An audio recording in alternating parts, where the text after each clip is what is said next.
हाँ, तो वो तो वीडियोस मौजूद है ना, वो 11:15 जा चुकी थी और फायरिंग से पहले जा चुकी थी। क्या गंडापुर को और बुशरा बीबी को पता था कि 15-20 मिनट बाद फायरिंग होनी है?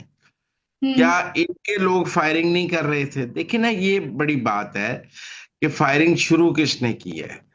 एक इदारों का ये मौकफ है कि पीटीआई वालों ने फायरिंग शुरू की है और उसके नतीजे में कोई रास्ता ही नहीं बचा था उस फायरिंग को रोकने का।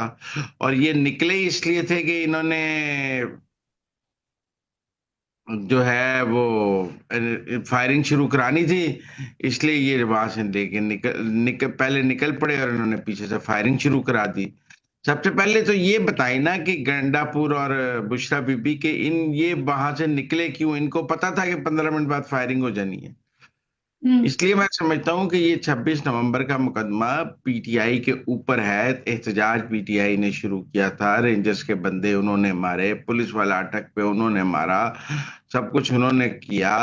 तो अब उसका प्रोपेगेंडा तो रियासत पाकिस्तान के खिलाफ नहीं किया जा सकता ना।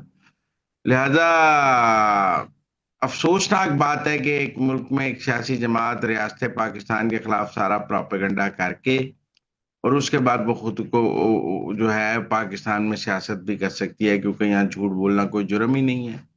आप चाहे साइफर पे झूठ बोल लें, चाहे हकीकी की आज़ादी पे झूठ बोल लें, चाहे किसी चीज पे झूठ बोल लें, आप जितना मर्जी झूठ बोल लें और फिर उसके उस झूठ के ऊपर एक बयानिया बना लें और उस बयानिए के ऊपर सियासत कर लें, तो कोई कोई पाकिस्तान की अदालत झूठ बोलने पर सजा देती ही नहीं है।